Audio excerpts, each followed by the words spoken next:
ഈ വായന ഇപ്പോൾ ഈ പറഞ്ഞില്ലേ, വായന കൊണ്ട് അറിവ് സമ്പാദിച്ചിട്ടുള്ള കോളേജ് വിദ്യാർത്ഥികളടക്കം അദ്ദേഹത്തിൻ്റെ പുസ്തകങ്ങൾ വായിക്കാത്തതൊന്നുമില്ല. അവർ തന്നെ പറയും, അതായത് MT ദൈവമാണ്.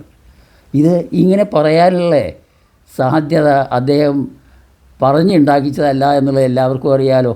വായന കൊണ്ട് ഉണ്ടാക്കിച്ചത്, അതായത് അദ്ദേഹത്തിൻ്റെ എഴുത്തിൽ നിന്ന്, അദ്ദേഹത്തിൻ്റെ തൂലിക ചലിച്ചത് ഹൃദയത്തിൽ നിന്ന് പൊട്ടി വീണ അക്ഷരങ്ങളെയെല്ലാം കുട്ടികൾക്ക് മനഃപ്പാഠമാക്കി തീരണം എന്ന ആഗ്രഹം സാധിച്ചു കൊടുത്തു. ആർക്ക്? കുട്ടികൾക്ക് വേണ്ടിയിട്ട്. അങ്ങനെ കുട്ടികളെ വലുതാക്കി തീർക്കാൻ വേണ്ടിയിട്ട് അങ്ങേയറ്റം ശ്രമിച്ച് മുന്നോട്ട് കൊണ്ടുപോയിട്ടുള്ള ഏക വ്യക്തി എന്നെ, അതായത് സാഹിത്യ ലോകത്തിൻ്റെ ഏക വ്യക്തി എന്നെ പറയാതിരിക്കാൻ വയ്യ. ഇത്രയ്ക്കും കേമനായിട്ടുള്ള ഒരു കഥാകൃത്ത് നമ്മുടെ കേരളത്തിലെന്ന് മാത്രം പറഞ്ഞാൽ പോരാ, പക്ഷേ നമുക്ക് അഭിമാനമായിട്ട് പറയാവുന്നത് കേരളത്തിലാണ്. ആ കേരളത്തിൽ ഉണ്ടോ എന്നുള്ള ചോദ്യചിഹ്നമാണ്. ഇല്ല എന്നുള്ള ഉറപ്പിച്ച് പറയാം. അതായത് ഇനി ഉണ്ടാവില്ല എന്ന് പറയാൻ വയ്യ, പക്ഷേ ഇതുവരെ ഉണ്ടായിട്ടില്ല. കേമന്മാരുണ്ടായിട്ടുണ്ട്, ധാരാളം ഉണ്ടായിട്ടുണ്ട്. ആ കേമന്മാരുണ്ടായിട്ടുണ്ടെങ്കിൽ ശരി, MT പോലെ കേമന്മാരില്ല. പത്മശ്രീ ഭാരതം, പത്മശ്രീ, പത്മഭൂഷൺ, ജ്ഞാനപീഠം ഇതെല്ലാം കൊടുത്ത് ആദരിച്ചു. ഇത്രയും അദ്ദേഹം ചോദിച്ചു വാങ്ങിയതല്ല. ഇത് വായിച്ച്, അതായത് സാഹിത്യ അക്കാദമിയിലെ അവാർഡ് വാങ്ങിച്ചു, സാഹിത്യത്തിൻ്റെ ഫെലോഷിപ്പ് വാങ്ങിച്ചു.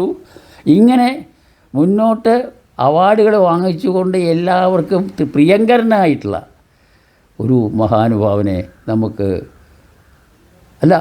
നമ്മളെ വിട്ടുപിരിഞ്ഞതിൽ എന്തെന്നില്ലാത്ത സങ്കടവും അതിനെ സംബന്ധിച്ച് പറയുമ്പോൾ ഇനി നമുക്ക് പറയാനല്ലാതെ നിവൃത്തിയില്ലല്ലോ എന്ന് മാത്രമേ വിചാരിക്കാറുള്ളൂ. എങ്കിലും ശരി, ഒരൊറ്റ കാര്യമുള്ളത് എന്താണെന്ന് വെച്ചാൽ, ഇപ്പോൾ സാഹിത്യകാരനാണ്, ഈ കഥാകൃത്താണ്. അങ്ങനെയുള്ള ആ വ്യക്തി സിനിമയിലേക്കും കൂടി ഭാഗവാക്കായിട്ട് മാറാനുള്ള വഴികളുണ്ടായി, പ്രവർത്തിച്ചു, അത് വിജയിച്ചു, എല്ലാവർക്കും തൃപ്തികരമായി.